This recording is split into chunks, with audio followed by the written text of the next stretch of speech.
سبحانك لا علم لنا إلا ما علمتنا إنك أنت العليم الحكيم رب اشرح لي صدري ويسر لي أمري واحلل عقدة من لساني يفقهوا قولي اللهم علمنا ما ينفعنا وانفعنا بما علمتنا وزدنا علما نافعا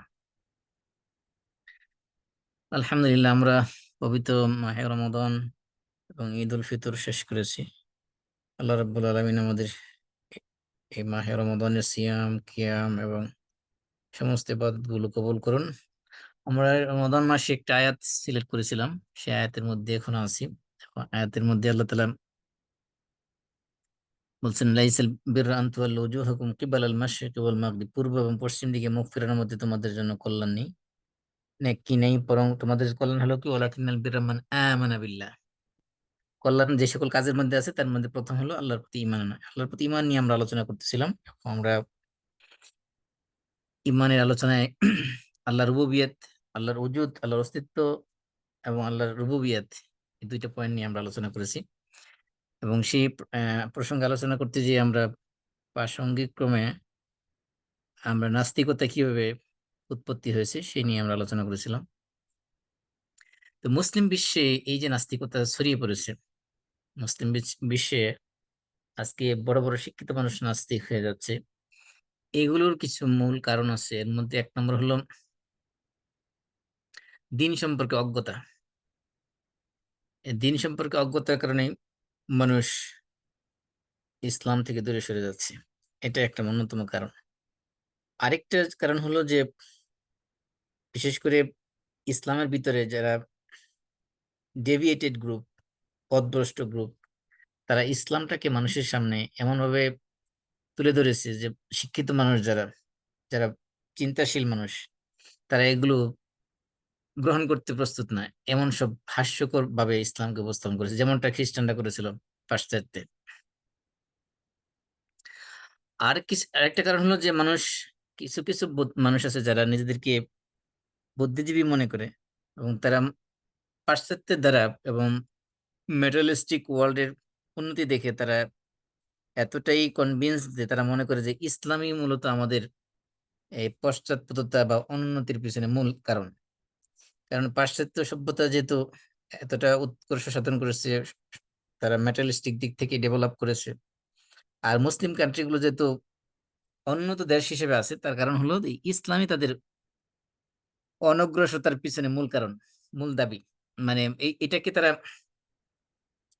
এই পুঁজি হিসেবে নিয়েছে, এই কারণে তার মানুষ ইসলামটা থেকে বেরিয়ে যাওয়াটাকে মনে করতেছে যে এটি প্রগতি, এটি উন্নতির মূল সোপান। তারা মনে করতেছে ইসলামকে ধরে রাখলেই মানুষ কি হবে, অনগ্রসর জাতি হিসেবে থাকবে, পশ্চাৎপদ থাকবে। এই জন্য মানুষ মনে করতেছে ইসলামকে ছেড়ে দিলেই মনে হয় আমাদের উন্নতি হবে। আরেক শ্রেণীর মানুষ আছে যারা নাস্তিকতার দিকে ধাবিত হচ্ছে, তারা পাশ্চাত্য যেরকম তারা ভোগ বিলাসে মত্ত মানুষ, তারা কোনো বাইন্ডিংস এর মধ্যে থাকতে রাজি না। ইসলাম মানতে হলে তার অনেকগুলো বিধিনিষেধের মধ্যে থাকতে হবে, তার খাবারের মধ্যে বিধিনিষেধ আসবে, মানুষের সাথে সম্পর্ক ক্ষেত্রে ক্ষেত্রে বিধিনিষেধ আসবে, জৈবিক চাহিদা মেটানোর ক্ষেত্রে বিধিনিষেধ আসবে, সমস্ত কিছুর মধ্যে একটা বাইন্ডিং চলে আসবে, একটা ফ্রেমের ভিতরে তাকে থাকতে হবে।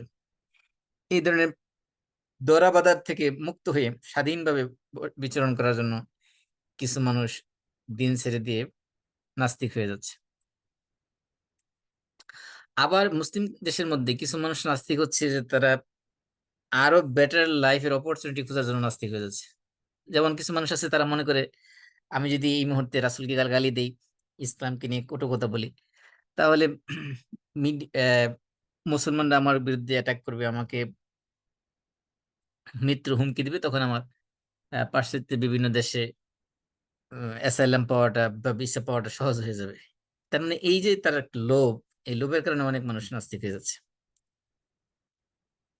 এবং এই লোভে পড়ে অনেকে দেখা যায় যে মাদ্রাসা ব্যাকগ্রাউন্ড, হাফেজ কোরআন, মসজিদ ইমামতিও করছে, এগুলো দেখা যাচ্ছে অনেক সময় নাস্তিক হয়ে যাচ্ছে। বাংলাদেশে এরকম বড় বড় উদাহরণ আছে। যাই হোক, এই যে নাস্তিকতায় যে পাশ্চাত্য থেকে যে ছড়িয়ে দেওয়া হয়েছে, তারা এখন বিভিন্ন ওয়েতে এগুলো ছড়া দিচ্ছে, বিভিন্ন বই লেখার মাধ্যমে, বিশেষ করে আহ, সাংবাদিকতা জার্নালিজমের মাধ্যমে, স্যাটেলাইট চ্যানেলের মাধ্যমে, এই চ্যানেলগুলোতে নাস্তিকরা, এবং তারা টার্গেট করেছে বড় বড় শিক্ষিত মানুষগুলোকে। মুসলিম কান্ট্রির মধ্যে দেখবেন বড় বড় শিক্ষিত মানুষগুলো নাস্তিক, তারা সেখানে টক শোতে কথা বলতেছে। এবং আরেকটা মাধ্যম হলো তাদের যে যারাই নাস্তিক হবে তাদেরকে হাইলাইট করা, সমাজে খুব বড় মাপের ইন্টেলেকচুয়াল হিসেবে তাদেরকে তুলে ধরা। এটা হলো তাদের আরেকটা মাধ্যম যে নাস্তিকতা প্রমোট করার জন্য। যে যে ব্যক্তিগুলি নাস্তিক হবে তারা দেখবেন যে একেবারে নিচু লেভেলের হলো, তাদের ইন্টেলেকচুয়াল যোগ্যতার দিক থেকে যদি চিন্তা করেন তাহলে তারা খুব বড় মাপের ইন্টেলেকচুয়াল না, কিন্তু তারপরও তাদেরকে মিডিয়া এমন ভাবে হাইলাইট করবে, মনে হবে যে এর চেয়ে বড় বুদ্ধিজীবী, এর চেয়ে বড় ইন্টেলেকচুয়াল মানে এই দেশে আর নাই। এই বাংলাদেশের প্রেক্ষাপটে দেখবেন বড় বড় নাস্তিক যারা, নাম আমি বলতেছি না, এগুলো আপনি জানেন, চিনেন সবাই। এদেরকে এই যে হাইলাইট করা হচ্ছে, তাদেরকে বিভিন্ন সময় বিভিন্ন খেতাব দেওয়া হচ্ছে, বিভিন্ন পুরস্কার দেওয়া হচ্ছে, এগুলো মূলত এই যে নাস্তিকতা প্রমোট করার একটা অন্যতম মাধ্যম। এই নাস্তিকতা প্রমোট করার জন্য আরেকটা মাধ্যম হলো যে তারা এই নাস্তিকতাটাকে সায়েন্সের সাথে রিলেট করার চেষ্টা করতেছে। তারা মনে করতেছে যে, আর যারা সায়েন্সের প্রতি খুব দুর্বলতা যাদের আছে, তারা মনে করে যে আসলে মানে গড বলতে কিছু নেই। এবং এই সায়েন্সের সাথে রিলেট দেওয়ার ক্ষেত্রে তারা সবচেয়ে উম বড় দুইটা থিওরিকে কাজে লাগাচ্ছে। একটা হলো বিগ ব্যাং থিওরি, আর একটা হলো theory of evolution by natural selection. ডারউইনের যে বিবর্তনবাদ বা theory of evolution by natural selection, যেটা এটা এবং বিগ ব্যাং থিওরি, এই দুইটাকে তারা নাস্তিকরা পুঁজি হিসেবে গ্রহণ করেছে। বিগ ব্যাং থিওরির মাধ্যমে তারা প্রমাণ করার চেষ্টা করেছে, যেহেতু বিগ ব্যাং থিওরির মাধ্যমে এই বিশাল এক্সপ্লোশনের মাধ্যমে গোটা মহাবিশ্বের সৃষ্টি হয়েছে, তার মানে এর এই গোটা মহাবিশ্ব সৃষ্টির পিছনে কোনো স্রষ্টা বলতে কিছু নেই, এটা বাই ন্যাচারাল এটা হয়ে গেছে। ওই বিগ ব্যাং যখন এক্সপ্লোশন হয়েছে ওইটা জিনিসটা, তারপরে সবকিছু অটোমেটিক সৃষ্টি হয়ে গেছে, এখানে কোনো এই সৃষ্টির পিছনে, মহাবিশ্ব সৃষ্টির পিছনে কারো কোনো হাত নাই। আরেকটা হলো থিওরি অফ ইভলিউশন, যে মানুষের স্রষ্টা বলতে কিছু নাই, মানুষ এরকম বিবর্তন হইতে হইতে ন্যাচারাল সিলেকশনের মাধ্যমে আস্তে আস্তে এক স্টেপ থেকে আরেক স্টেপে আস্তে আস্তে মানুষ হয়ে গেছে। এই যে মানুষকে স্রষ্টা থেকে দূরে রাখার যে একটা চক্রান্ত, এগুলোকে তারা সাইন্টিফিক্যালি ব্যাখ্যা করার চেষ্টা করতেছেন। এই জন্য এই ন্যাচারাল বিগ ব্যাং থিওরি বলেন এবং এই থিওরি অফ ইভলিউশন বলেন, এগুলো মূলত আবিষ্কারই হয়েছে মূলত মানুষকে নাস্তিক বানানোর উদ্দেশ্যে। এই নাস্তিকতা প্রমোট করার আরেকটা উপায় হলো তাদের যে তারা রিলিজিয়ন এবং রিলিজিয়াস পার্সন তাদেরকে নিয়ে সবসময় মানে হাসি তামাশা করা, ঠাট্টা বিদ্রূপ করা, তাদের উপহাস করা, রিলিজিয়াস বিভিন্ন বিষয়কে মানে তুচ্ছ তাচ্ছিল্য করা, এগুলো হলো এই নাস্তিকদের আরেকটা উপাদান। এবং তারা কিছু আকর্ষণীয় মানে স্লোগান তারা সমাজের মধ্যে ছড়িয়ে দেয় নাস্তিকতা প্রমোট করার জন্য। তার মধ্যে একটা হলো যে ইন্টেলেকচুয়াল রিসেপটিভনেস, মানে ওপেন মাইন্ডনেস বা ব্রড মাইন্ডনেস, মানে বুদ্ধিবৃত্তিক তাদেরকে মনটাকে প্রশস্ত করতে হবে, যে কোনো নতুন জিনিস আসলে সেটাকে গ্রহণ করার মতো মেন্টালিটি থাকতে হবে।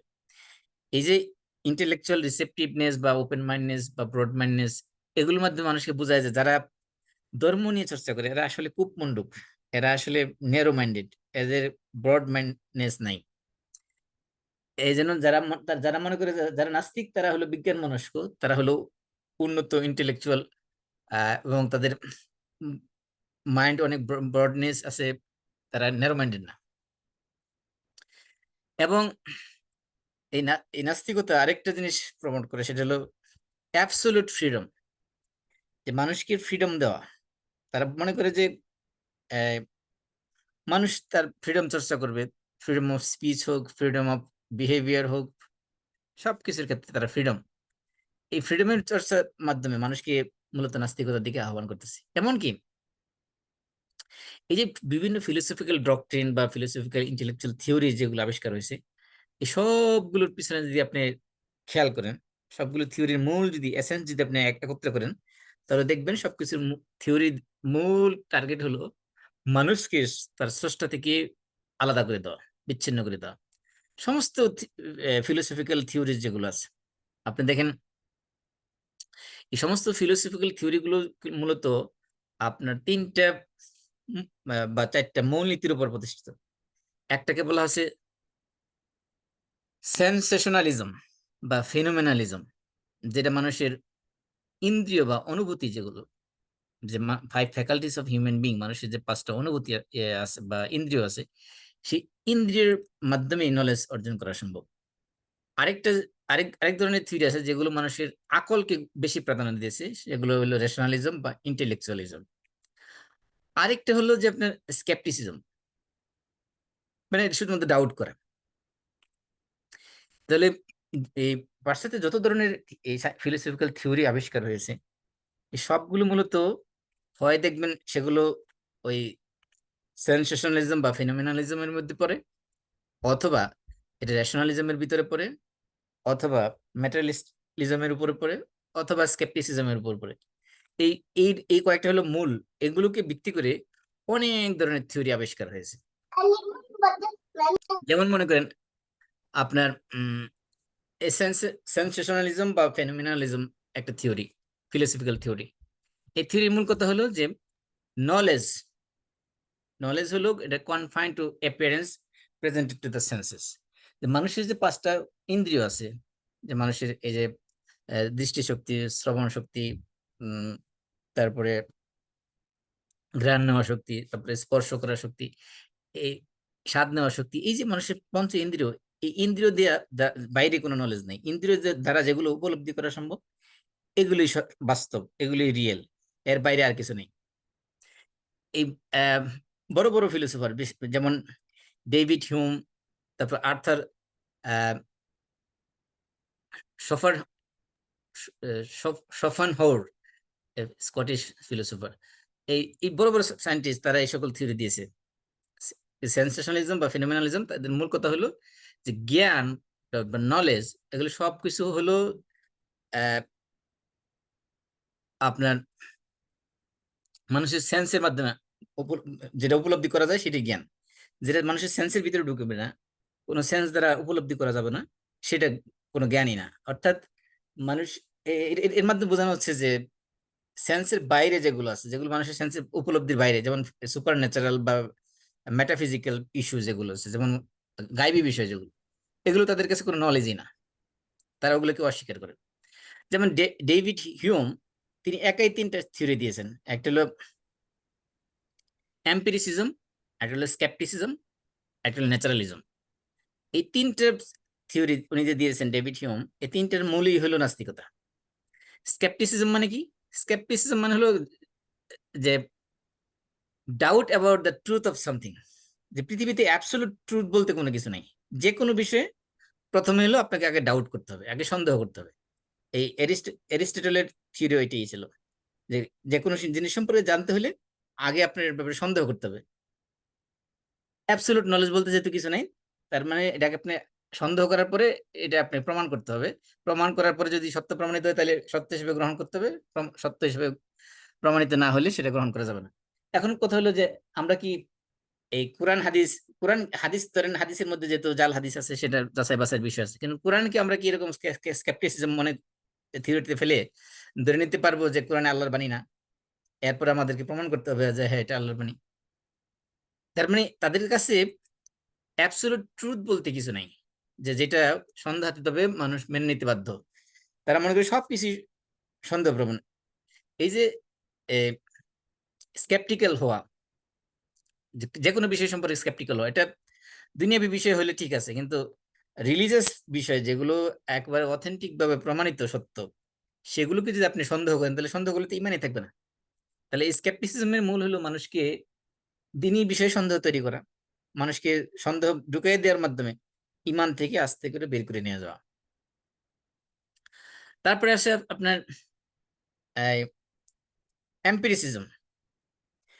এম্পিরিসিজম হলো যে বলতেছে যে নলেজ হলো যেটা মানুষের এক্সপিরিয়েন্স থেকে আসে, সেটাই শুধুমাত্র নলেজ। এক্সপিরিয়েন্সের বাইরে যেগুলো মানুষ নলেজ হিসেবে স্বীকৃতি দেয়, সেগুলো আসলে কোনো নলেজই না। এই তারপরে আপনার এই ডেভিড হিউম তিনি আরো দিয়েছেন মেটাফিজিক্যাল ন্যাচারালিজম। ন্যাচারালিজমকে আবার কয়েক ভাগে ভাগ করা হয়েছে। মেটাফিজিক্যাল ন্যাচারালিজম মানে হলো যে এই নেচারের মধ্যে, এই ওয়ার্ল্ডের মধ্যে যা কিছু আছে এগুলোই হল মূলত এক্সিস্ট। এই ওয়ার্ল্ডের বাইরে, আমাদের ন্যাচারাল ওয়ার্ল্ডের বাইরে যা কিছু আছে, সুপার ন্যাচারাল বা মেটাফিজিক্যাল এক্সিস্টেন্স বলতে কিছু নাই। তো মেটাফিজিক্যাল ন্যাচারালিজমের মূল কথাই হলো যে এই ন্যাচারাল ওয়ার্ল্ডের মধ্যেই এক্সিস্টেন্স বলতে যা কিছু আছে সবকিছুই ন্যাচারাল ওয়ার্ল্ডের ভিতরে আছে। ন্যাচারাল ওয়ার্ল্ডের বাইরে আর কিছু নাই, অর্থাৎ সুপার ন্যাচারাল বা মেটাফিজিক্যাল বলতে কোনো কিছু নাই। তার মানে এখানে গডের অস্তিত্বই নেই। এমনকি তারা রিলিজিয়াস, তাদের কাছে ন্যাচারালিজম আছে। রিলিজিয়াস ন্যাচারালিজম এটা আবার কিরকম? রিলিজিয়াস ন্যাচারালিজম বলতেছে যে রিলিজিয়াস এক্সপিরিয়েন্স এবং রিলিজিয়াস ভ্যালুজ এবং অ্যাসপিরেশন যেগুলো আছে, এগুলো মানুষ বোঝার জন্য, এই রিলিজিয়াস ভ্যালু, রিলিজিয়াস এক্সপিরিয়েন্স এগুলো শিক্ষা করার জন্য রিলিজিয়াস বুক পড়া দরকার নেই। তারা বলতেছে যে এগুলো can be understood and found within the natural world.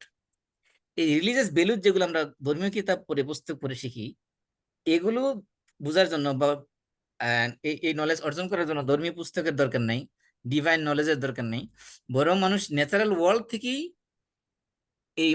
এই নলেজ গুলো অর্জন করতে পারে। এই সৃষ্টি জগৎ দেখি। তার মানে এটাকে তারা নাম দিয়েছে কি রিলিজিয়াস ন্যাচারালিজম। তার মানে বোঝা যাচ্ছে নেচারই সব, নেচারের বাইরে আর কিছু নেই। তাহলে স্কেপটিসিজম, এম্পিরিসিজম, ম্যাটেরিয়ালিজম, রিলিজিয়াস ম্যাটেরিয়ালিজম, আরেকটা নাম দিচ্ছে তারা এক্সপেরিমেন্টালিজম। তার মানে যে কোনো নলেজ, সেটা রিলায়েবল নলেজ হলো শুধুমাত্র যেটা এক্সপেরিমেন্টেশনের মাধ্যমে যেটা আসে, সেটাই শুধুমাত্র নলেজ, এর বাইরে আর কোনো নলেজ নাই। সুতরাং আল্লাহর অস্তিত্ব তো এক্সপেরিমেন্ট করে প্রমাণ করতে পারবেন না আপনি ল্যাবরেটরিতে নিয়ে। আল্লাহ বলতে কিছু নাই, নবী বলতে কিছু নাই, পরকাল বলতে কিছু নাই, ফেরেশতা বলতে কিছু নাই, এগুলো বিশ্বাস করার কোনো প্রয়োজনীয়তা তাদের কাছে নেই। এমনকি তারা থিওরি দিয়েছে কি অ্যাগনোস্টিসিজম। অ্যাগনোস্টিসিজম এটা আবার দুইটা ভাগে ভাগ করা হয়েছে। অ্যাগনোস্টিসিজম মানে হলো তারা বলতে চাচ্ছে যে গড সম্পর্কে যে নলেজ, গডের এক্সিস্টেন্স সম্পর্কে যে নলেজ, এটা আসলে মানুষের জ্ঞানের ক্ষমতার বাইরে। মানুষ কখনো জ্ঞান অর্জন করে গড সম্পর্কে জ্ঞান অর্জন করতে সক্ষম না। এই জন্য অ্যাগনোস্টিসিজমকে তারা আবার দুই ভাগে ভাগ করেছে। একটা হলো হার্ড অ্যাগনোস্টিসিজম, আর হলো সফট অ্যাগনোস্টিসিজম। হার্ড অ্যাগনোস্টিসিজম বলতেছে যে মানুষের ফিউচারে জ্ঞানের যতই উৎকর্ষতা সাধন করুক না কেন, কোনো সময়ই মানুষ গডের অস্তিত্ব সম্পর্কে নলেজ অর্জন করতে পারবে না। এটা হলো হার্ড অ্যাগনোস্টিসিজম। আবার সফট অ্যাগনোস্টিসিজম বলতেছে না, তারা একটু পসিবিলিটি দেখাচ্ছে, যে বলতেছে যে এমন একটা সময় আসতে পারে যখন মানুষ গডের অস্তিত্ব সম্পর্কে ইন ফিউচারে নলেজ অর্জন করতেও পারে। তার মানে এই যে অ্যাগনোস্টিসিজমের মাধ্যমে তারা বোঝাতে চাচ্ছে যে গডের নলেজ এটা মানুষের জ্ঞানের বাইরে, মানুষের জ্ঞানের মধ্যে, মানুষ যতই জ্ঞানের উৎকর্ষতা সাধন হোক, বিজ্ঞানের যত উন্নতি হোক না কেন, এই গডের অস্তিত্ব মানুষ কখনো প্রমাণ করতে পারবে না। এই নলেজ মানুষ অর্জন করা মানুষের পক্ষে সম্ভবই না। তারপরে আসছে আপনার রেশনালিজম বা ইন্টেলেকচুয়ালিজম। অগাস্ট কম্ট উনি থিওরি দিয়েছেন পজিটিভিজম। পজিটিভিজম থিওরি উনি বলতে বলতে চাচ্ছেন যে পৃথিবীতে যত জিনিস আছে সমস্ত জিনিসই এগুলো হলো সেন্সিবল এবং পারসেপ্টিবল। সেন্সিবল বা পারসেপ্টিবল যেহেতু বস্তু, আর সেন্সিবল এবং পারসেপ্টিবল যে কোনো জিনিসই মানুষের আকল দ্বারা বোঝা সম্ভব। সুতরাং যে জিনিস মানুষের আকলে ঢুকে না, সেই জিনিস কোনো অস্তিত্ব নাই। তার মানে বুঝতে চাচ্ছে যে সাইন্টিফিক অবজার্ভ এম্পিরিক্যাল অবজারভেশনের মাধ্যমে এবং সাইন্টিফিক মেথডের মাধ্যমে যে নলেজ পাওয়া যায়, সেটাই শুধুমাত্র নলেজের ফাউন্ডেশন, এর বাইরে কোনো নলেজ নেই। এই অগাস্ট কম্ট তিনি এই যে পজিটিভিজম যে একটা থিওরি দিয়েছেন, এটার মূল কথাই হলো যে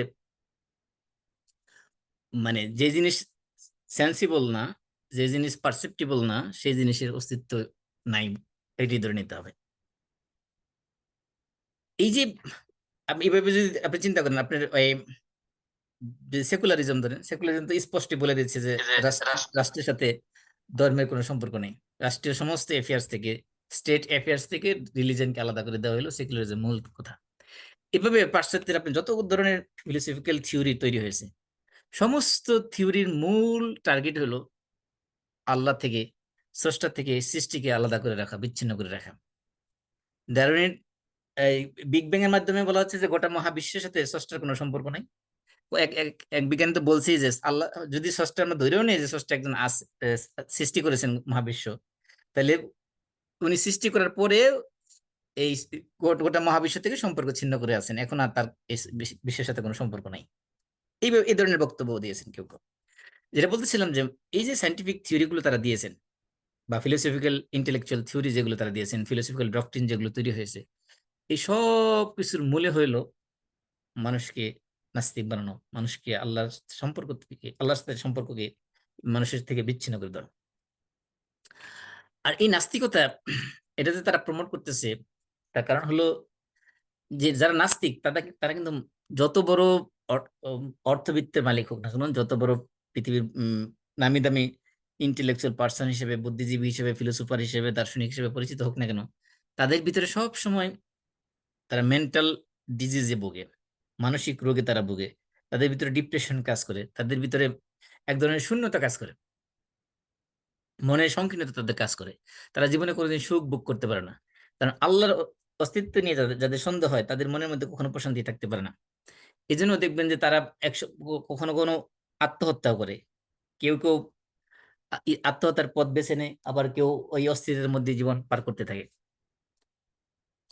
আর তাদের এই যে অস্থিরতাটা, তাদের এই অস্থিরতা দূর করার জন্য তারা চায় যে তাদের এই নাস্তিকতা আর ব্যাপক হারে ছড়িয়ে পড়ুক, তাহলে তাদের দল ভারী হবে, তখন তাদের মানসিক প্রশান্তি লাভ করবে। এই জন্য নাস্তিক যারা, তাদের ভিতরে দেখবেন কোন অধিকাংশের ভিতরে, তাদের ভিতরে কোনো ভ্যালুজ, কোনো মোরালিটি, কোনো ক্যারেক্টার, এগুলো এগুলো তারা দাঁড় ধারে না। তারা অধিকাংশ হয় সেলফিশ টাইপের, এবং অন্যের জন্য স্যাক্রিফাইস করার মেন্টালিটি তাদের খুব কম থাকে। এবং অধিকাংশ হয় আপনার যারা মানুষের অ্যাবসলিউট ফ্রিডমে যেতে তারা বিশ্বাস করে, এই জন্য তারা মানে পশু পাখির মতো, জীব জানোয়ার জন্তুর মতো তাদের জৈবিক চাহিদা তারা মেটায়। এই জন্য অধিকাংশ নাস্তিকদের জীবনে দেখবেন যে তাদের সংসার টিকে না, তাদের সামাজিক কোনো সুসম্পর্ক মানুষের সাথে গড়ে ওঠে না। এমনকি নাস্তিকটা অধিকাংশ দেখবেন তাদের পিতামাতার সাথে তাদের ভালো সম্পর্ক থাকে না, স্বামী স্ত্রীর মধ্যে তাদের সুসম্পর্ক থাকে না, আত্মীয়দের সাথে সুসম্পর্ক থাকে না, প্রতিবেশীদের সাথে ভালো কোনো সম্পর্ক থাকে না। এমনকি কিছু কিছু নাস্তিক তো এমনও আছে যে তারা বলে যে আপনার মাহারাম যারা, মাহারামদের সাথে বিয়ে করতে তাদের কোনো আপত্তি নেই। বিয়ে বলতে মানে তারা তো বিয়ে প্রশ্নে আসেন তাদের, তারা মানে বিয়ে বলতে তাদের ফিজিক্যাল রিলেশন বোঝানো হচ্ছে। তারা নিজের মাহারামদের সাথে ফিজিক্যাল রিলেশন করতে তাদের কোনো আপত্তি থাকে না। তার মানে এই নাস্তিকতা তাদেরকে এমন এক আহ, এক ধরনের পশুতে রূপান্তরিত করে দেয়। মানুষ নামের যে আশরাফুল মাখলুকাত, সে হয়ে যায় তখন নিকৃষ্ট জন্তু হিসেবে। এমনকি এই নাস্তিকতা মানুষকে পলিটিক্যাল ক্রাইম করতেও অনেক সময় উদ্বুদ্ধ করে। এই যে নাস্তিক গুলো তারা বিশ্বাস করে যে সার্ভাইভাল অফ দ্য ফিটেস্ট, যাদের শক্তি আছে, সামর্থ্য আছে, তারাই দুনিয়াতে থাকবে। এই জন্য তারা পৃথিবীতে দুর্বল জাতি যারা, তাদের কোনো অধিকার আছে বলে তারা বিশ্বাস করে না। আপনি দেখেন এই যে পৃথিবীতে দুইটা বিশ্বযুদ্ধ হলো, প্রথম বিশ্বযুদ্ধে সেখানে আপনার মিলিটারি মারা গেল প্রায় 10 মিলিয়ন, সিভিলিয়ান মারা গেল 10 মিলিয়ন। তার মানে মানুষ এখানে এস্টিমেট করতেছে যে সেখানে প্রায় অল টুগেদার মানে সব মিলিয়ে প্রায় 23 মিলিয়নের মতো মানুষ, 22 মিলিয়নের মতো মানুষ মারা গেছে, এবং 23 মিলিয়নের মতো সেখানে ওন্ডেড হয়েছে, সেখানে আহত হয়েছে। এই যে বিশাল ক্ষতি হয়েছে। দ্বিতীয় বিশ্বযুদ্ধে সেখানে ধারণা করা হচ্ছে যে 50 থেকে 85 মিলিয়নের মতো মানুষ সেখানে বিভিন্ন রেকর্ডিং এ আসছে যে কারো কারো মতো 50 মিলিয়ন, কারো মতো 85 মিলিয়ন, এরকম বিভিন্ন হিসাব আসছে। তাহলে এই 50 থেকে 85 মিলিয়নের মতো মানুষ দ্বিতীয় বিশ্বযুদ্ধে মারা গেছে। এই যে তাদের নিজের ক্ষমতার লড়াই, নিজেদেরকে প্রতিষ্ঠিত করার লড়াই, মানুষকে এভাবে, মানুষের জীবন তাদেরকে দিতে হয়েছে এভাবে। যেটা বলতেছিলাম যে এই যে নাস্তিকতা, এই নাস্তিকতা হলো বর্তমান পৃথিবীর সবচেয়ে বড় সমস্যা। আপনি অর্থনৈতিক সমস্যা, রাজনৈতিক সমস্যা, সামাজিক সমস্যা, আপনি যত ধরনের সমস্যা বলেন, আপনি সমস্ত সমস্যার মূলে হলো একটা সমস্যা, সেটা হলো মানুষ তার স্রষ্টাকে ভুলে গেছে। মানুষ তার অস্তিত্বকে ভুলে গেছে, যে আমি কে, আমাকে কে সৃষ্টি করেছে, আমি এই পৃথিবীতে কেন, আমার এই পৃথিবীতে আমার রোল কি, এবং আমার আলটিমেট ডেস্টিনেশন কি। এই যে ফিলোসফিক্যাল মৌলিক যে কোশ্চেন, এই কোশ্চেন গুলো থেকে মানুষ দূরে সরে গেছে। মানুষ এখন জীবন যাপন করতেছে জন্তু জানোয়ার হায়ানার মতো, পশু পাখির মতো। তাদের কোনো জীবনের কোনো, লাইফের কোনো পারপাস নেই, পারপাসলেস। মনে করতেছে যে দুনিয়ার জীবনে শুধু উন্নতি আর উন্নতি করলেই মনে হচ্ছে তারা সাকসেস।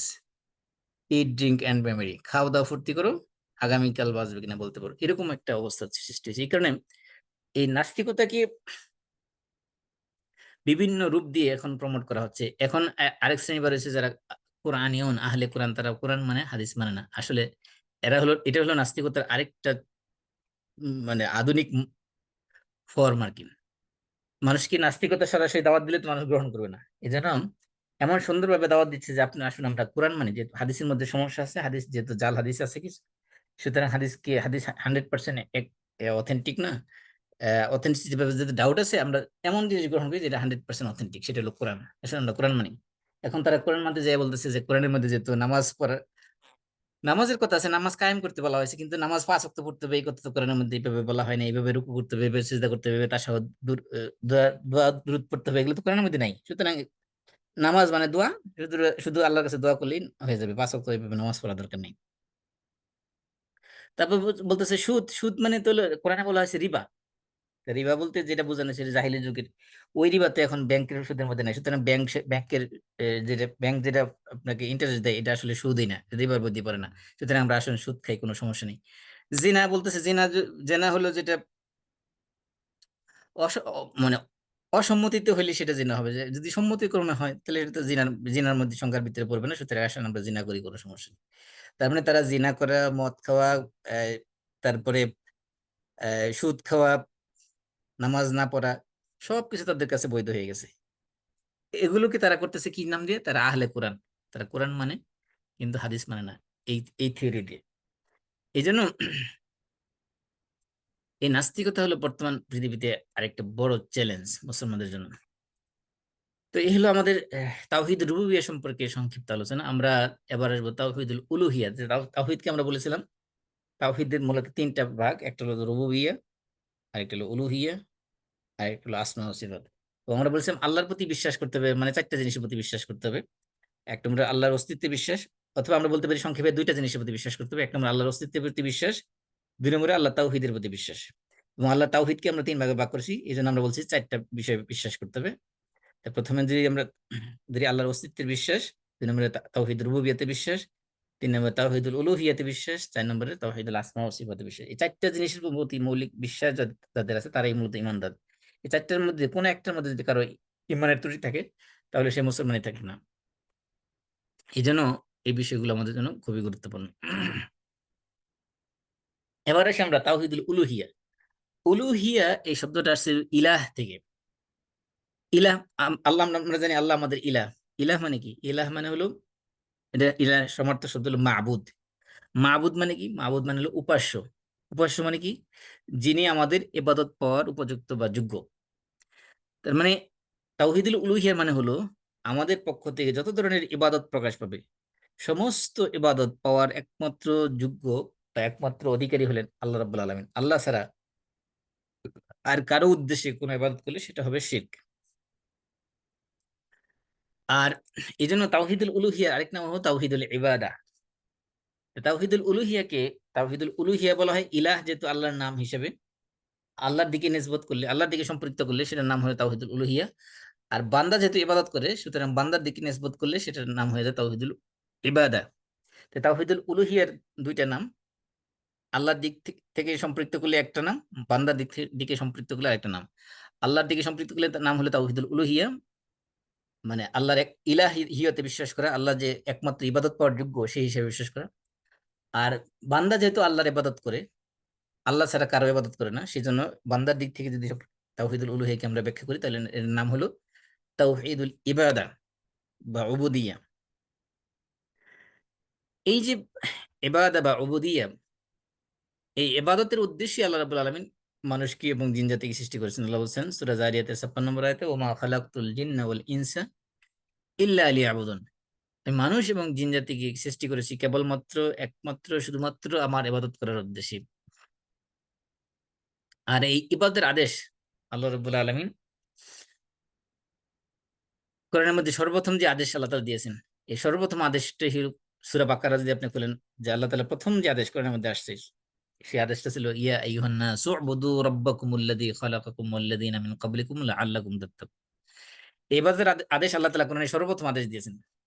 সূরা বাকারার মধ্যে কোনো আদেশ নাই, সূরা ফাতিহার মধ্যে কোনো আদেশ নাই। সূরা বাকারার মধ্যে যে আদেশগুলো আছে, সর্বপ্রথম আদেশ হলো উ'বুদু রাব্বাকুম, তোমাদের রবের ইবাদত করো। হে মানব মণ্ডলী, তোমরা তোমাদের রবের ইবাদত করো।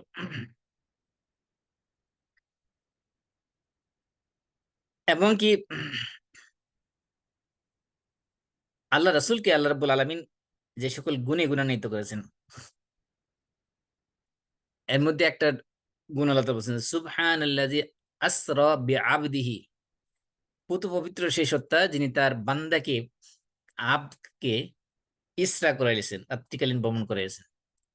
লাইলাম মিনাল মাসজিদিল হারাম, আবদাম বিআবদিহি লাইলাম মানে রাত্রেবেলা, মিনাল মাসজিদিল হারাম ইলাল মাসজিদিল আকসা আল্লাযী বারাকনা হাওলাহু, যে মসজিদ হারাম থেকে মসজিদ আকসা পর্যন্ত চার চতুষ্পার্শ্বে আমি বরকত দিয়ে পরিপূর্ণ করে রেখেছি, সেখানে তিনি ভ্রমণ করিয়েছেন।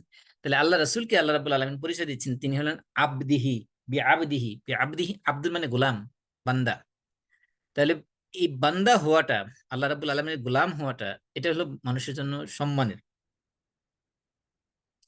এমনকি আল্লাহ রাসূলকে আল্লাহ তাআলা বলছেন ফা আওহা ইলা আবদিহি মা আওহা, যে আল্লাহ রাব্বুল আলামিন তার বান্দার কাছে ওহী প্রেরণ করেছেন। এই যে বান্দা হওয়াটা, এটা হলো মর্যাদার। এমনিতেই মানুষের গোলাম হওয়া, দাস হওয়া, এটা হলো অপমানজনক, লাঞ্ছনাকর। কিন্তু বান্দা আল্লাহর গোলাম হওয়া, এটা হলো বান্দার জন্য সম্মানজনক।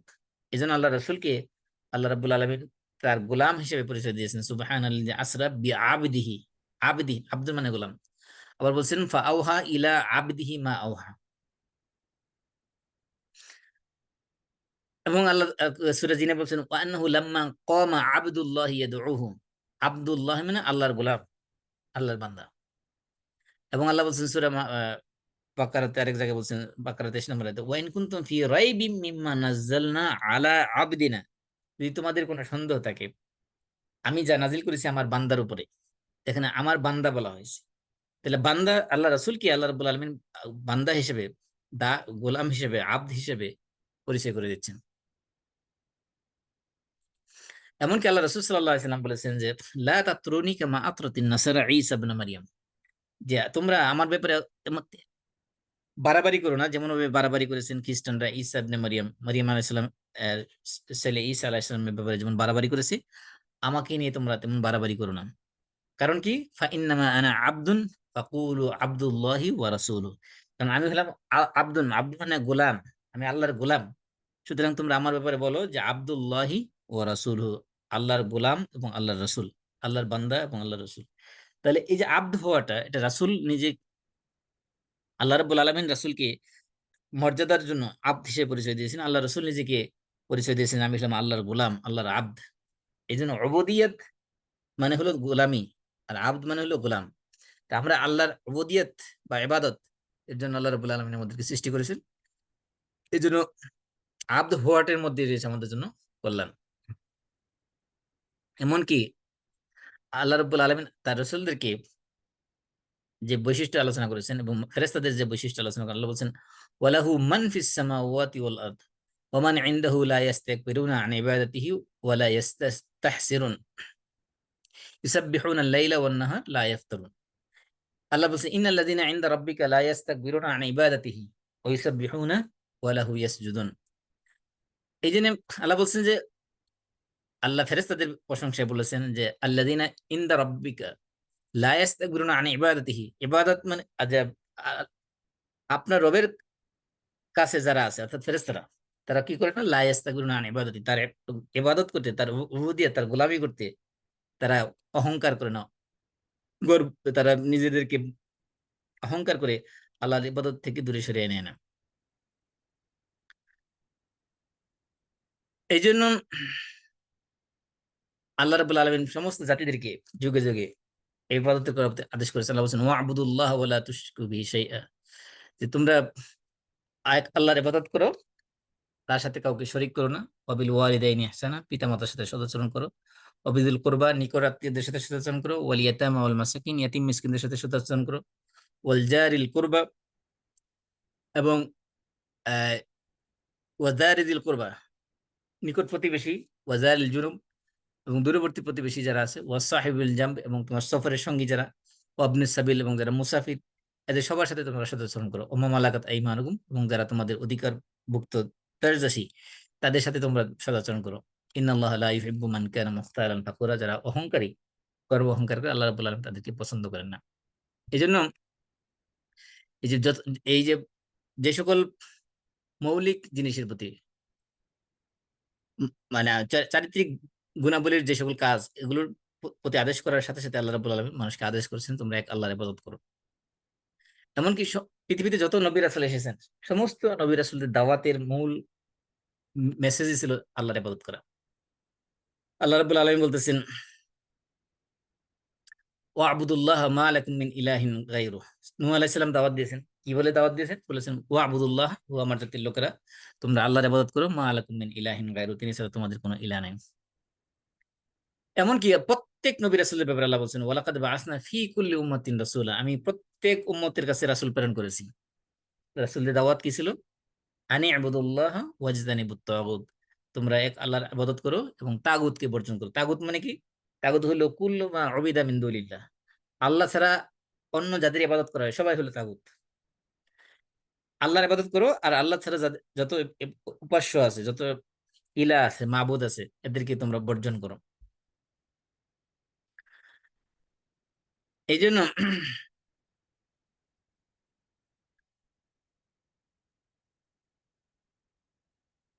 শয়তানের কাজ হলো মানুষকে আল্লাহর ইবাদত থেকে দূরে সরানো। শয়তান কি বলছে? শয়তান আল্লাহর কাছে বলছিল ক্বালা রাব্বি বিমা আগওয়াইতানি লা উযায়্যিনান্না লাহুম ফিল আরদি ওয়া লা উগওয়িয়ান্নাহুম আজমাইন ইল্লা ইবাদাকা মিনহুল মুখলাসিন। আরেক আয়াতে বলছে লা বিইজ্জাতিক ফাবিইজ্জাতিকা লা উগওয়িয়ান্নাহুম আজমাইন ইল্লা ইবাদাকা মিনহুল মুখলাসিন। যে এই ইবাদত হলো এমন একটা কাজ যেটা মানুষের জন্য একটা হিসনুন হাসিন। হিসনুন হাসিন মানে একেবারে প্রোটেক্টেড একটা দুর্গ। যারা ইখলাসের সাথে খালেসভাবে আল্লাহর ইবাদত করবে, তাদেরকে শয়তান ক্ষতিগ্রস্ত করতে পারবে না, শয়তান তাদেরকে বিপদগ্রস্ত পথভ্রষ্ট করতে পারবে না। আল্লাহ তাআলা বলতেছেন, শয়তান যখন আল্লাহর কসম খেয়ে বলতেছিল ভাবে ইজ্জতিক, আপনার ইজ্জতের কসম, লা উগওয়িয়ান্নাহুম আজমাইন, অবশ্যই আমি সবাইকে পথভ্রষ্ট করব, ইল্লা ইবাদাকা মিনহুম মুখলাসিন, তবে আপনার মুখলেস বান্দাদেরকে ব্যতীত। তাহলে এই যে মুখলেস বান্দা কারা? যারা আল্লাহর ইবাদতে, যারা ইখলাসের সাথে আল্লাহর ইবাদত করে, তাদেরকে শয়তান কি করবে না? শয়তান পথভ্রষ্ট করতে পারবে না, করবে না। আল্লাহ বলছেন ইন্না ইবাদি লাইসা লাকা আলাইহিম সুলতানুন ইল্লা মান ইত্তাবাআকা মিনাল গাওয়িন, যে আমার বান্দা যারা হবে, আমার ইবাদত যারা করবে, দাসত্ব যারা করবে, গোলামি যারা করবে, তাদের উপর তোমার কোনো করতে চলবে না।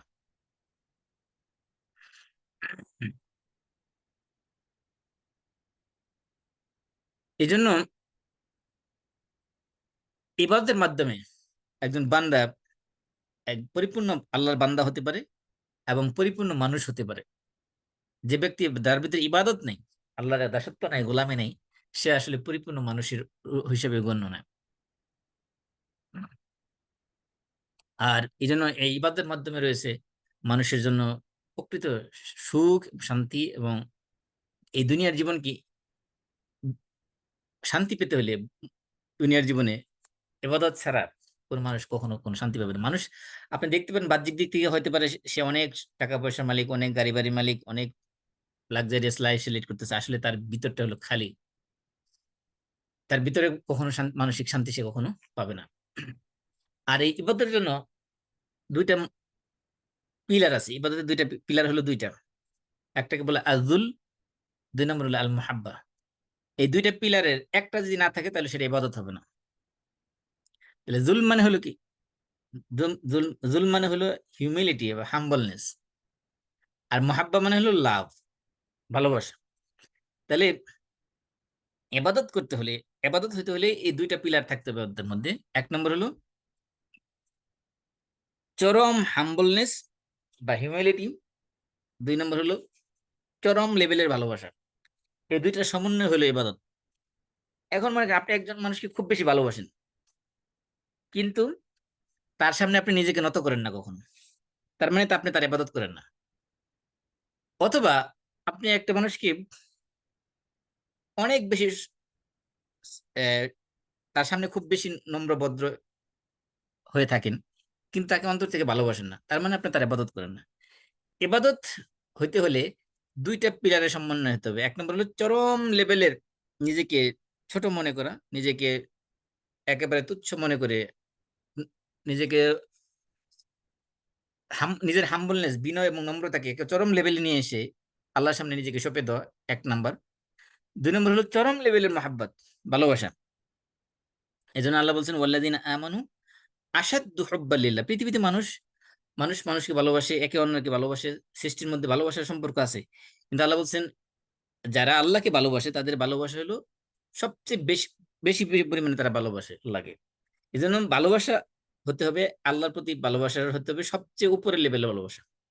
এই দুইটা জিনিসের সমন্বয় যখন হবে, চরম লেভেলের বিনয় এবং চরম লেভেলের ভালোবাসা, এই দুইটার সমন্বয় যখন পাওয়া যাবে, তখনই বুঝতে হবে যে সে, ওই ব্যক্তিটা আল্লাহর পরিপূর্ণ গোলাম, আল্লাহ পরিপূর্ণ বান্দা। এই জন্য মনে করেন একজন চাকর যদি আপনার হয়, সে হয়তো আপনার সাথে অনেক অনেক বিনয় প্রকাশ করে, কিন্তু হতে পারে তার অন্তরের মধ্যে আপনার প্রতি মহাব্বত নেই। অথবা আপনার প্রতি সে তার মহাব্বত আছে, কিন্তু সে আপনার প্রতি বিনয়ী না। অথবা দুইটাই আছে, কিন্তু সেগুলো অনেক উন্নত লেভেলের না। এই জন্য প্রকৃত গোলাম হতে হলে, আল্লাহর গোলাম হতে হলে দুইটার পরিপূর্ণ সমন্বয় থাকতে হবে। একেবারে পরিপূর্ণ বিনয় এবং পরিপূর্ণ বা চরম লেভেলের, পূর্ণাঙ্গ লেভেলের ভালোবাসা আল্লাহর প্রতি থাকতে হবে। এই দুইটা রোকন যদি পরিপূর্ণ হয়, তাহলে সেটা হবে ইবাদত। আর ইবাদতের জন্য দুইটা শর্ত আছে। দুইটা শর্ত হলো ইবাদত সঠিক হওয়ার জন্য শর্ত, আর আরেকটা শর্ত আছে যে ইবাদত কবুল হওয়ার শর্ত। তো সব মিলে ইবাদতের জন্য তিনটা কন্ডিশন। এই তিনটা কন্ডিশন যদি মিট না হয়, তাহলে সেটা, সেই ইবাদত আপনার কোনো এই ইবাদত কোনো কাজে আসবে না। ইবাদতের প্রথম কন্ডিশন হলো সিনসিয়ারিটি বা ইখলাস। ইখলাস মানে কি?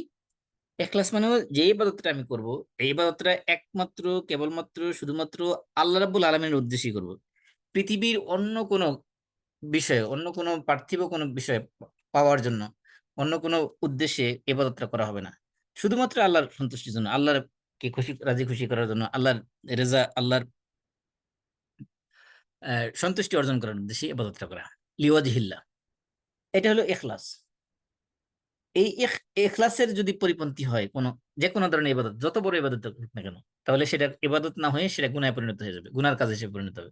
মনে করেন ফর এক্সাম্পল আপনি নামাজই পড়লেন, অনেক খুশির সাথে, খুজুর সাথে, বিনয় নম্রতার সাথে, খুব ভালোভাবে মাখরাজ সহকারে কোরআন তেলাওয়াত করে, তাজবি তাহলিল সবকিছু ঠিকঠাক মতো, নামাজের আরকান আহকাম যা আছে সবকিছু আপনি পালন করেছেন, সুন্নত ফরজ ওয়াজিব সুন্নত মুস্তাহাব যা কিছু আছে সবকিছু পালন করেছেন। কিন্তু আপনার উদ্দেশ্য ছিল যে আমি যে এত ভালো করে নামাজ পড়তে পারি, এটা মানুষকে একটু দেখানো, যে মানুষ জানুক যে আমি অনেক ভালো মানের একজন নামাজি মুসল্লি। তাহলে এই যে আপনি এত সুন্দর করে নামাজ পড়লেন, সবকিছু আপনি পারফেক্টলি করলেন, কিন্তু আপনার নামাজটা হয়ে গেছে একটা গুনাহ। কারণ এটা আপনার রিয়া বা লোক দেখানো বা শো অফ করার যে গুনাহ, সেই গুনার কারণে আপনি জাহান্নামী হয়ে যাবে, হওয়ার সম্ভাবনা আছে। আল্লাহ বলছেন ফাওয়াইলুল লিল মুসাল্লিন, ওই মুসল্লিদের জন্য ধ্বংস, যারা কি আল্লাযিনা হুম আন সালাতিহিম সাহুন, যারা তাদের নামাজ সম্পর্কে গাফিল, ওয়াল্লাযিনা হুম ইউরাউন, এবং যারা মানুষকে দেখানোর জন্য নামাজ পড়ে, তাদের জন্য ধ্বংস। তাহলে ইবাদত হওয়ার জন্য শুধুমাত্র শুদ্ধ হলে হবে না, ইবাদত ইখলাসের সাথে হতে হবে। এটা হলো প্রথম কন্ডিশন। ইখলাসের সাথে হতে, আল্লাহর সন্তুষ্টি ছাড়া, উদ্দেশ্য ছাড়া, অন্য কোনো উদ্দেশ্যে নামাজ পড়লে, নামাজ না শুধু যে কোনো ইবাদত, মনে করেন আপনি ডোনেশন করলেন, ডোনেশন করলেন, বিশা মোটা অঙ্কের ডোনেশন, মনে করেন 100,000 ডলার আপনি দিয়ে দিলেন। উদ্দেশ্য কি? মানুষ জানুক যে আমি অনেক টাকা পয়সার মালিক, আমি অনেক বড় দানবীর, I am a generous person. তাহলে কি হলো? এই ডোনেশন তো গেল গেলই, এমনকি এই যে মানুষকে, যিনি নিজেকে জেনারেস প্রমাণ করার জন্য যে মানসিকতা নিয়ে যে দান করা হলো, এই কারণে জাহান্নাম, জাহান্নাম অবতারিত হয়ে যেতে পারে। হাদিসের মধ্যে আসছে কিয়ামতের দিন আল্লাহ রাব্বুল আলামিন প্রথম যে সকল লোক হিসাব নেবেন তাদের মধ্যে একজন দানশীল থাকবেন। আল্লাহ তাআলা সমস্ত নিয়ামতের কথা স্মরণ করে দিয়ে বলবেন যে এত এত নিয়ামত তোমারে দিয়েছি, এত সম্পদ দুনিয়াতে দিয়েছি, এর বিনিময়ে তুমি আমার জন্য কি করেছো?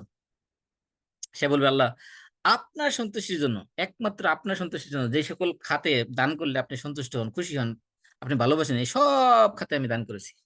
আল্লাহ বলবে তুমি মিথ্যা কথা বলতেছো, তুমি দান করেছো এই কারণে তোমাকে মানুষ দানবীর বলবে। দুনিয়াতে বলা হয়ে গেছে, সুতরাং আমার কাছে কিছু পাওয়ার নাই। ফা উমিরা বিহি ফাসুহিবা আলা ওয়াজহি ফাউলকিয়া ফিন্নার। আল্লাহ বলবেন যে তাকে কপালে হেসরাইতে হেসরাইতে, কপাল মাটির দিকে রেখে, কপালে দিয়ে হেসরাইতে হেসরাইতে তাকে জাহান্নামে নিক্ষেপ করে দাও। এই যে ইখলাস পরিপন্থী এবাদত, এটা নামাজ হোক, রোজা হোক, হজ হোক, জাকাত হোক, যেটাই হোক না কেন, যে কোনো এবাদতে যদি এখলাসের মধ্যে ত্রুটি থাকে, এখলাস যদি না থাকে সেই আবাদতের মধ্যে, সেই আবাদতটা হবে গুনার কাজ, যত পারফেক্টলি আপনি করেন না কেন। তাহলে প্রথম নামাজ এবাদতের প্রথম কন্ডিশন হলো এখলাস থাকতে হবে, মানে কাজটা শুধুমাত্র আল্লাহর সন্তুষ্টির উদ্দেশ্য করতে হবে, অন্য কোনো দুনিয়াবী উদ্দেশ্য না। দুই নম্বর কি? দুই নম্বর হলো মোতাবাআতুর রাসূল। এই যে এবাদতটা করতেছি, আমার এখলাস আছে, সবকিছু ঠিক আছে, কিন্তু এবাদতটা আল্লাহ রসুলের দেখানো তরিকা মতো হলো না, আল্লাহ রসুলের দেখানো পথে হলো না। মনে করেন রাসূল সাল্লাল্লাহু আলাইহি ওয়াসাল্লাম ফজর নামাজ পড়তেন 2 রাকাত। আমি চিন্তা করলাম যে ফজর নামাজ যেহেতু ফজিলত অনেক বেশি, আমি ফজর রাকাত 12 রাকাত পড়লাম। তাহলে এই যে আপনি রাসূলের সুন্নত অনুযায়ী করলেন না, রাসূলের তরিকা অনুযায়ী করলেন না, রাসূলের দেখানো পথ অনুযায়ী করলেন না, সেই কারণে আপনার ইবাদত রিজেক্টেড, ইবাদত কবুল হবে না। ইবাদত যতই সুন্দর করে করেন না কেন, কোনো লাভ নাই। তাহলে ইবাদতের জন্য প্রথম শর্ত হলো যে ইখলাসের সাথে আল্লাহর সন্তুষ্টির উদ্দেশ্য করতে হবে। 2 নম্বর কন্ডিশন হলো এই ইবাদতটা হতে হবে আল্লাহ রাসূলের দেখানো পদ্ধতিতে, রাসূল যেভাবে করেছেন সেভাবে করতে হবে। আমার আপনার গড়ার মতো যে আমার এমনি পড়তে ভালো লাগে, আমার এমনি করতে ভালো লাগে, এভাবে রুকু করলে আমার জন্য আরামদায়ক হয়, এভাবে দাঁড়ালে আমার জন্য আরামদায়ক হয়, এরকম লজিকের কোনো স্থান নাই ইবাদতের ক্ষেত্রে। ইবাদত হলো তাওকিফি।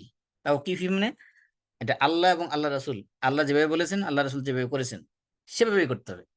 এই দুইটা হলো মৌলিক শর্ত। আরেকটা শর্ত আছে, সেটা হলো ইবাদত কবুলের শর্ত। ইবাদত কবুলের শর্ত সেটা কি? সেটা হলো ইসলাম, সেটা হলো ইমান। ইমান না থাকলে আপনি উপরে যে 2টা শর্ত, আল্লাহ সন্তুষ্টির উদ্দেশ্যে করেছেন, রাসূলের দেখানো পদ্ধতি করেছেন, কিন্তু ইমানই নেই, তাহলে কোনো লাভ নেই। ইমানটা হলো আপনার একটা বাস্কেট, একটা ঝুড়ির মতো। আপনি ঝুড়ির, মনে করেন আপনি একটা ঝুড়িতে অনেক দামি দামি জিনিস রাখছেন, কিন্তু ঝুড়ি তলাই নেই, তাহলে ওই ওই ঝুড়িতে একটাও জিনিস আপনি পাইবেন না, খুঁজে সব পড়ে যাবে। তো ইমানটা হলো ওই বাস্কেটের মতো। আর এই বাস্কেট যদি আপনার না থাকে, তাহলে যত ভালো জিনিস আপনি রাখেন না কেন সেখানে যেতে থাকবে না। ইমান যদি না থাকে, আপনি যত ভালো আমল করেন না কেন, ওই আমল আপনার অ্যাকাউন্টে থাকবে না। আল্লাহ রাব্বুল আলামিন বলছেন ওয়াকাদিমনা ইলা মা আমিলু, এবং সূরা আনআমের 88 নম্বর আয়াতে আল্লাহ বলছেন ওয়ালাউ আশরাকু লাহাবিতা আনহুম মা কানু ইয়ামালুন। যদি তারা শিরক করে, তাহলে আমি তাদের সমস্ত আমলকে বরবাদ করে দেব। আরেক আয়াতে আল্লাহ বলছেন সূরা ফুরকানের 23 নম্বর আয়াতে আল্লাহ বলছেন ওয়াকাদিমনা ইলা মা আমিলু মিন আমালিন ফাজআলনাহু হাবাআম মানসুরা। যে তাদের আমলনামা, অর্থাৎ কাফের মুশরিক যারা হবে, বেঈমান যারা হবে, তাদের আমল নামার দিকে, তাদের আমলের দিকে আমি দৃষ্টিপাত করব। তারপরে আমি কি করবো? ফাজে আল্লাহ হাবা মানসুরা, সেগুলো উড়ন্ত ধূলিকণার মতো, একেবারে স্ক্যাটার ডাস্টের মতো সেগুলো ছিন্ন বিচ্ছিন্ন করে দেবো। অর্থাৎ উড়ন্ত ধূলিকণা যেরকম, এটা একেবারে ছোট্ট ছোট্ট ধূলিকণা, যেটা সাধারণত আপনার ওই জানালার দিকে তাকালে সূর্যের তাপ আলোতে চিকচিক করতে দেখা যায়, এরকম ছোট ছোট ডাস্ট বানায় দেবেন তাদের আমলকে, অর্থাৎ এগুলো অস্তিত্বহীন করে দেবেন, এগুলো কোনো অস্তিত্বই থাকবে না যত বড় আমল করুক না কেন। এই জন্য আল্লাহ বলছেন মান আমিলা সলিহান মিন যাকরিন আও উনসা ওয়া হুয়া মুমিনুন। এই যে ওয়া হুয়া মুমিনুন, মুমিন হতে হবে। আল্লাহ বলছেন যে ব্যক্তি আমলে সলেহ করবে, নারী হোক বা পুরুষ হোক, সে যদি ইমানদার অবস্থায় সে আমলে সলেহ করে, ফালানুহিয়ান্নাহু হায়াতান তাইয়্যিবা, তাকে আমি অবশ্যই অবশ্যই অবশ্যই, এখানে লাম তাকিদ নুন তাকিদ দুইটা দিয়ে তাকিদ দেওয়া হয়েছে, লানুহিয়ান্নাহু, অবশ্যই অবশ্যই আমি তাকে দান করব হায়াতান তাইয়্যিবা, তার জীবন দান করবো। কিরকম জীবন? হায়াতান তাইয়্যিবা, পবিত্র জীবন তাকে দান করব। তাহলে এখানে শর্ত কি দেওয়া হয়েছে? ও হুয়া মুমিনুন, মুমিন অবস্থায়, ইমানদার অবস্থায়। তাই এখান থেকে বোঝা যাচ্ছে এই 3টা কন্ডিশন যদি মিট না হয়, তাহলে কোনো ইবাদতেই কোনো কাজে আসবে না। 1 নম্বর কন্ডিশন হলো যে কোনো ইবাদত আমি করি সেটা হতে হবে একমাত্র আল্লাহ সন্তুষ্টির উদ্দেশ্যে। দুনিয়াবি কোনো উদ্দেশ্য না। 2 নম্বর হলো ওই ইবাদতটা, যে ইবাদতটা আমি করি না কেন, সেটা হতে হবে আল্লাহ রাসূল সাল্লাল্লাহু আলাইহি সাল্লামের দেখানো পদ্ধতিতে। আমার নিজস্ব মন গড়া পদ্ধতিতে করলে সেটা যত ভালোভাবে আমি পারফর্ম করি না কেন, ওই ইবাদত আল্লাহর কাছে কবুল হবে না। 3 নম্বর কন্ডিশন হলো যে ইবাদত করা, গ্রহণ করা, আল্লাহ আল্লাহ আল্লাহ রাব্বুল আলামিনের কাছে গ্রহণযোগ্য হওয়ার জন্য শর্ত হলো যে সেই ইবাদতটা হতে হবে ইমানের সাথে। ইমান যার নাই, তার কোনো আমলই আল্লাহর কাছে আমল হিসেবে কাউন্ট হবে না, সে যত আমলই করুক না কেন। এই জন্য আল্লাহ বলছেন ওয়ালাকাদ উহিয়া ইলাইকা ওয়া ইলাল্লাযিনা মিন ক্বাবলিকা লাইন আশরাকতা লায়াহবাতান্না আমালুক। সূরা জুমারের 65 নম্বর আয়াতে আল্লাহ বলছেন যে আপনার কাছে হে রাসূল, আপনার কাছে আমরা ওহী করেছি, আমি ওহী করেছি, এবং আপনার পূর্বে যত নবী রাসূল এসেছেন সবার কাছে আমি ওহী করেছি। কি ওহী করেছি? লাইন আশরাকতা লায়াহবাতান্না আমালুক, যে যদি শিরক করেন তাহলে কি করা হবে? আপনার আমলকে বরবাদ করে দেওয়া হবে, নষ্ট করে দেওয়া হবে। আয়েশা রাদিয়াল্লাহু আনহাকে, আল্লাহ আনহা বলতেছেন যে আমি একবার আল্লাহ রাসূলকে জিজ্ঞাসা করলাম যে ইয়া রাসূলুল্লাহ, ইবনু জুদআন কানা ফিল জাহিলিয়াতি ইয়াসিলুর রাহিম ওয়া ইউত'ইমুল মিসকিন ফাহাল যাকা নাফিউহু। ইবনু জুদআন একজন ব্যক্তি, তিনি ইসলাম গ্রহণ করার আগে জাহিলি যুগে কি অনেক ভালো কাজ করেছেন। সমাজে কিছু মানুষ আছে না যারা ভালো কাজের দিকে সবসময় এগিয়ে এগিয়ে থাকেন। তো ইবনু জুদআন তিনি ছিলেন জাহিলি যুগে একজন ভদ্র মানুষ, অনেক ভালো কাজ করতেন। এর মধ্যে তিনি আত্মীয়দের সাথে সুসম্পর্ক বজায় রাখতেন, মিসকিনদেরকে খাবার দাবার দিতেন। এই যে ভালো কাজগুলো করতেন, আল্লাহ রাসূল সাল্লাল্লাহু আলাইহি সাল্লামকে আয়েশা রাদিয়াল্লাহু আনহা জিজ্ঞেস করলেন যে ইয়া রাসূলুল্লাহ, ইবনু জুদআনের এই যে জাহিলি যুগে ইসলাম কবুল করার আগে যে কাজ, ভালো কাজগুলো করেছে, এগুলো কি তার কোনো কাজে আসবে কিনা? আহ, তখন আল্লাহ রাসূল বলছেন ক্বালা লা ইয়ানফাউহু। এই ইবনু জুদআনের সে ভালো কাজ তার কবুল, তার আল্লাহর কাছে কবুল হবে না। কারণ কি? আন্নাহু লাম ইয়াকুল ইয়াওমান, সে কোনোদিন বলে নাই রাব্বিগফিরলি খাতিআতি ইয়াউমাদ্দিন, ও আল্লাহ বিচারের দিনে তুমি আমার ভুলগুলোকে মাফ করে দিও। সে যেহেতু কোনদিন আল্লাহর কাছে মাফ চায়নি, ক্ষমা চায়নি, সুতরাং তার আমল এই জাহিলি যুগে ইসলামের আগে, অর্থাৎ আল্লাহ রাসূল আবির্ভাবের পূর্বে ইবনে জুদআন যে সকল ভালো কাজ করেছে, এই ভালো কাজ তার কোনোই কাজে আসবে না। এই জন্য এই পদের জন্য শর্ত দেওয়া হয়েছে 3টা। এই 3টা শর্তকে যদি একত্রে পেতে চান তাহলে সূরা বনী ইসরাইলের 19 নম্বর আয়াতে পাবেন। আল্লাহ বলছেন মান আরাদ আল আখিরা, যে ব্যক্তি আখিরাত চায়, এই আখিরাত চাওয়া মানে হলো ইখলাস। আখিরাত চাওয়া মানে হলো যে আল্লাহ রাব্বুল আলামিনের কাছে জান্নাত চাওয়া, পরকালে জান্নাত, আল্লাহর কাছে মানে আল্লাহর কাছে নাজাত চাওয়া, আল্লাহর কাছে জান্নাত চাওয়া, পরকালে মুক্তি চাওয়া। তাহলে আখিরাত চাওয়া মানে হলো ইখলাস, মানে ভালো কাজের দ্বারা শুধুমাত্র আখিরাত চাবে, দুনিয়াবি কিছু চাবে না। লোমান আরাদ আল আখিরা, যে ব্যক্তি আখিরাত চায়, ওয়া সাআ লাহা সাইয়াহা, এবং এই আখিরাতের জন্য সে প্রচেষ্টা চালায়। এই চেষ্টা প্রচেষ্টা চালাবে কিভাবে, কিসের মাধ্যমে? এই যে প্রচেষ্টাটা হতে হবে সহিহ সুন্নাহ মোতাবেক, আল্লাহ রাসূলের দেখানো তরিকা মোতাবেক। ওয়া হুয়া মুমিনুন, এবং সে ঈমানদার। এই যে 3 নম্বর বলা হয়েছে ওয়া হুয়া মুমিনুন, এবং সে মুমিন। তাহলে ওমান আরাদ আল আখিরা বলতে ইখলাস, ওয়া সাআ লাহা সাইয়া মানে এটা সুন্নাহ অনুযায়ী হতে হবে, ওয়া হুয়া মুমিন মানে ঈমানদার অবস্থায় হতে হবে। আল্লাহ বলছেন ফাউলাইকা কানা সাইয়ুহুম মাশকুরা, তাদের সেই প্রচেষ্টা কৃতজ্ঞতার সাথে গ্রহণ করা হবে। এগুলো তাদের প্রশংসা, এ, তাদের এই প্রচেষ্টাকে গ্রহণ করা হবে, সেগুলো দ্বারা তারা উপকৃত হবে। তার মানে এই যে 3টা কন্ডিশন দেওয়া হয়েছে, এই 3টা কন্ডিশন যদি কারোর মধ্যে না থাকে, যে সে যত বড় ইবাদতে গুজারে হোক না কেন, আপনি ইবাদত করতে করতে কপাল ছাল তুলে ফেলতে পারবেন, কিন্তু 3টা কন্ডিশন যদি না থাকে তাহলে সে কোনো ইবাদতই আল্লাহর কাছে ইবাদত হিসেবে কবুল হবে না, ইবাদত হিসেবে গ্রহণযোগ্য হবে না। আমরা এখানে শেষ করেছি। আমরা ইনশাআল্লাহ তাওহীদ রুবুবিয়্যাত, উলুহিয়াত সম্পর্কে আরো বিস্তারিত আলোচনা করবো আগামী সপ্তাহে। কারো কোনো প্রশ্ন আছে? প্রশ্ন না থাকলে আমরা শেষ করে দিচ্ছি এখানে। আমরা সবাই কাফারাতুল মাজলিস পড়ি। সুবহানাকাল্লাহুম্মা ওয়া বিহামদিক আশহাদু আল্লা ইলাহা ইল্লা আনতা আস্তাগফিরুকা ওয়া আতুবু ইলাইক। আসসালামু আলাইকুম ওয়া রাহমাতুল্লাহি ওয়া বারাকাতুহু।